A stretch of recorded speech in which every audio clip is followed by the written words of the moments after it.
Hello everybody, it's your boy Chill Will, and today, get your thinking caps on. Get all your toys and things in place, because we're going to review the 2002 Best Picture winner, the 74th Academy Award winner ever for Best Picture. And today I am reviewing A Beautiful Mind, released in late 2001, starring Russell Crowe, and winning 4 Academy Awards, including the aforementioned Best Picture, and an award for Jennifer Connelly as the lovely Alicia Nash, husband of the main character in this movie, John Nash. And I decided to review this movie for 2 reasons. One, because this movie really spoke to me as someone with autism and is going through mental health problems, and also because I needed another film review, because my review of Mystic River, that was 16.5 minutes long, none of you guys probably would have watched it. I was just blowing that movie's trumpet. No sexual connotations there. So I was just blowing that film's trumpet for like 16.5 minutes, explaining why I love it so much and why I adore it so much. With another movie that won awards for acting, both Best Actor and Best Supporting Actor, in 2004. And so what is this movie about? So I went through a couple minutes just randomly. That's my mom Kathy in the background. I already just took my pills so I can sleep faster. And this is about a mathematician. His name is John Nash, and it follows roughly in the span of 135 minutes, or 2 hours and 15 minutes. It follows roughly 45 years. Wait, let me think. Over 45 years of his life, 47 and counting, of his life, and it follows his humble beginnings, his aspiring mathematician phase, which is going on in this scene, to his relationship with Alicia, to his befriending of his friendship with fellow classmates, like the characters played by Josh Lucas, Paul Bettany, who met his wife, Academy Award winner Jennifer Connelly. We'll get to that. And more importantly, Adam Goldberg, who doesn't really blow me away in this movie as much as his other movies do. I really like him in Saving Private Ryan. I really like him in Zodiac. He was in a movie called The Hebrew Hammer, Top 10 Villains Who Can Defeat Thanos.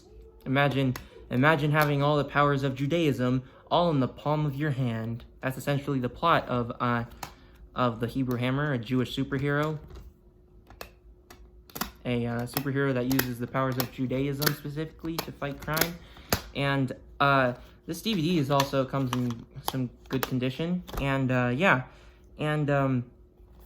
it also follows like his downward spiral into maybe substance abuse, but more importantly mental illness. Like, he has schizophrenia.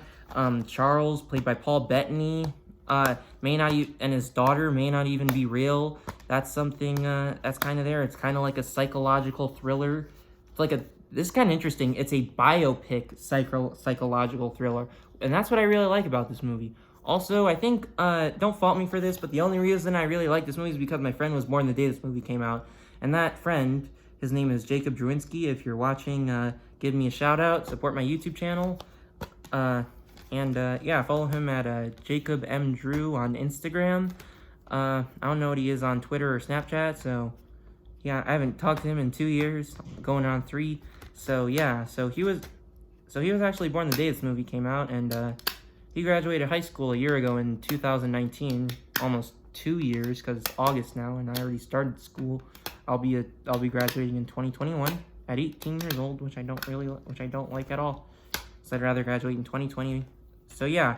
So now that you have a basic plot of the movie, and also like he has a kid and he gets involved with some Russian, like some CIA and spy stuff.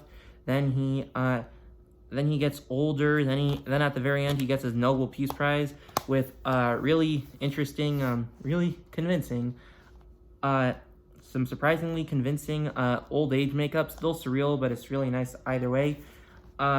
So yeah, so that's basically the plot of this movie. So there's a lot that's going on in this movie. It's a biopic. That's exactly what a biopic's supposed to do.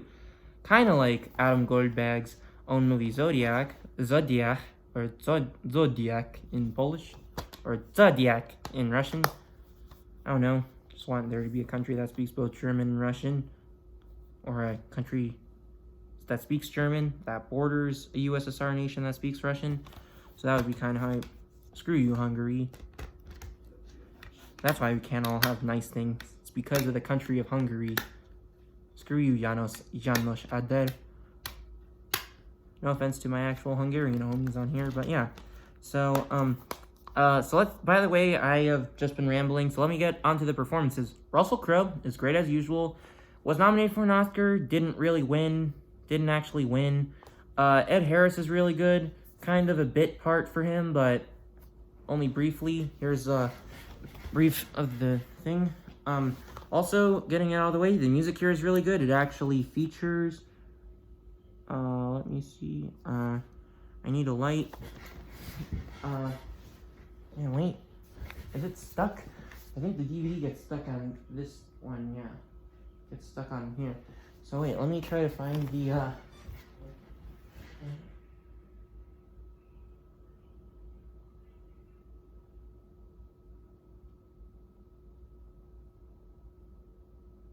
So music is by James Horner, and surprisingly enough, Charlotte Church, who was a popular opera singer. She was 15 when this movie came out, going on 16, and she just has the most beautiful voice. She has all the, she can deliver like all the dramatic opera chops for a movie score.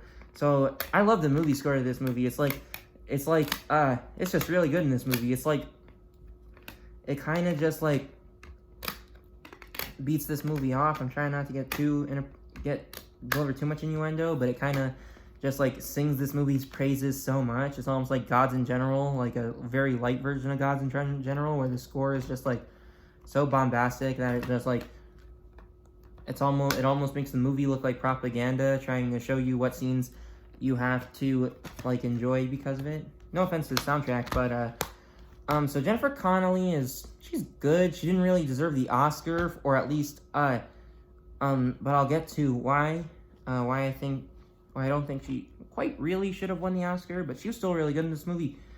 Sorry, my disc is skipping. Still watch this movie. Wait, work? Wait, what? My disc is stuck, I guess. So, yeah, but the real star of the show here, other than, I like that Josh Lucas and Adam Goldberg are in this movie, and, yeah, that's about it. My favorite character in this entire movie is the role of Charles, played by Paul Bettany, who very much deserves to win Best Actor in this Best Supporting Actor in this. Him and Jennifer Connelly should have won, so they could like just be like going home together and just like complimenting each other's awards, husband and wife. The statues are kind of kissing each other, even though they're essentially the same person, essentially just the same figure. There's no gender of the actual Oscar trophy. They're both men, even though an actress and an actor. Sorry, I was getting too ahead of myself. And yeah, so I think Paul Bettany is the best character. He delivers his signature British English charm, and he plays like a drunk in this movie, and his daughter really looks up to Russell Crowe, and then you find out that they may or may not actually be actual human beings. They're just like people in his head, just like the voices in his head trying to get him through the day. And yeah, there's also a scene where that I think is a dream sequence where John Nash is presenting a speech, and and a bunch of like spies and all that. Christopher Plummer is also in this movie. He's the Canadian Patrick Stewart himself, is also in this movie, and he delivers a really good performance in this movie too. And yeah, everyone It's really on top of their game here. And yeah, so this movie gets a solid 9.2 out of 10. It's one of the more or even most reviled Best Picture winners of the 2000 or of the noughties, 2000s decade, maybe even the 21st century. Maybe alongside like Green Book or Crash or